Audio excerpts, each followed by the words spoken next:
दोस्तों कहते हैं कि किसी आर्ट को पूरी तरह से समझने के लिए उनके आर्टिस्ट को भी समझना पड़ता है।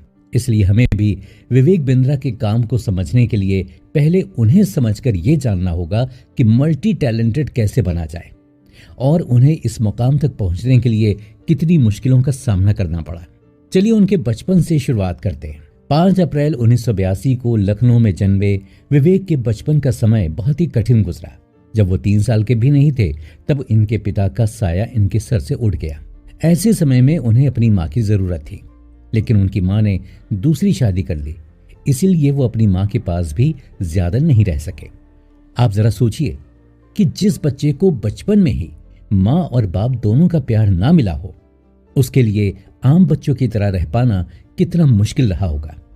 खैर, वो अपने चाचा जी और दादाजी के साथ भी दिल्ली में काफी समय रहे। उन्होंने अपनी हाई स्कूलिंग दिल्ली के सेंट जेवियर से की, लेकिन उसके पहले उनके रहने का ठिकाना बार बार बदलने की वजह से उनका स्कूल भी बार बार बदल जाता था। ऐसे में उन्हें एडजस्ट करने में दिक्कतों का सामना करना पड़ता था।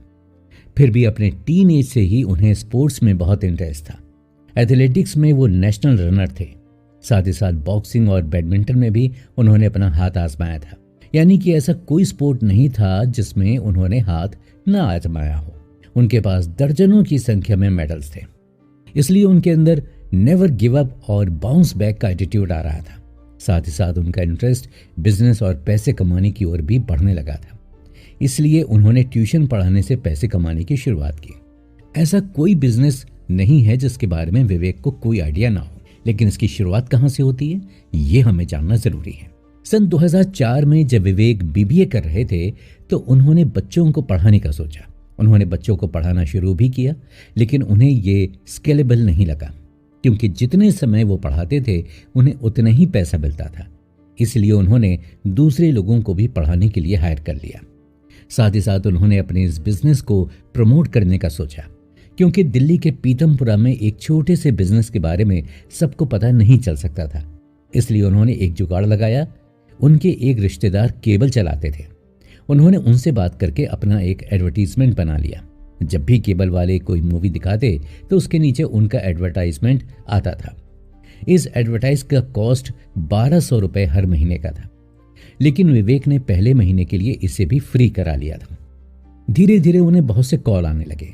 वो दिन भर कॉलेज में बिजी रहते थे, इसलिए उन्होंने कॉल अटेंड करने के लिए भी एक लड़का रख लिया। वो दिन भर लोगों के कॉल रिसीव करता और पूरी डिटेल्स को नोट करके रख लेता था। शाम को जब विवेक कॉलेज से वापस आते तो वो सब वापस कॉल करके बात करते थे। उस लड़के को भी उन्हें 1000 रुपए महीने देने पड़ते थे, लेकिन सभी चीजों में खर्च करने के बाद भी वो आराम से 7 से 8,000 रुपए महीने कमा लेते थे। जब तक वो बीबीए कर रहे थे तब तक उन्होंने अपने इस बिजनेस को किया। इस बात से यह साबित होता है कि उनके अंदर लोगों को लीड करने की क्वालिटी थी। दिल्ली यूनिवर्सिटी से कॉमर्स में अपनी बैचलर्स डिग्री करने के बाद विवेक एमिटी बिजनेस स्कूल से एमबीए करने चले गए। वहां पढ़ते हुए भी लंदन यूनिवर्सिटी में भी इनका एडमिशन हो चुका था, लेकिन फीस बहुत ज्यादा होने के कारण वो वहां नहीं जा पाए। उन्हें लगभग 15 लाख की जरूरत थी, लेकिन उन्हें बैंक से इतना लोन नहीं मिल पाया। इस घटना से उनका दिल टूट गया। उन्हें अपने साथ साथ बाकी के दूसरे उन स्टूडेंट्स का भी ख्याल आने लगा जो पैसों की तंगी की वजह से पढ़ाई नहीं कर पाते थे। इस दौरान वो हारा हुआ महसूस करते थे। वैसे तो आज हर चीज मोबाइल पर ही उपलब्ध है, चाहे वो समय देखना हो या किसी इंग्लिश वर्ड का मीनिंग देखना हो, लेकिन एक ज़माना ऐसा भी था जब हमें इंग्लिश वर्ड की मीनिंग देखने के लिए डिक्शनरी की ज़रूरत पड़ती थी। उसी समय विवेक बिंद्रा भी अपने कॉलेज के दिनों में सड़कों पर डिक्शनरी बेचा करते थे।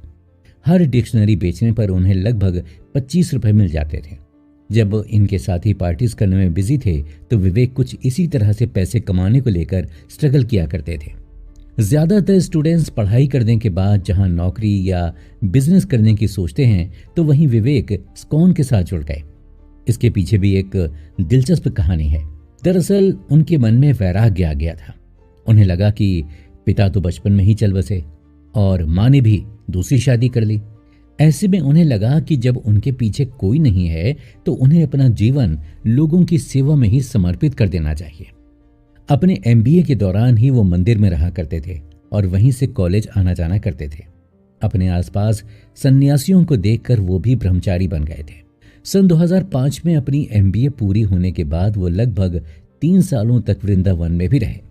जैसा कि हम सभी जानते हैं, इस्कॉन में भगवत गीता के बारे में न सिर्फ पढ़ाया जाता है बल्कि दूसरे लोगों को भी जागरूक किया जाता है।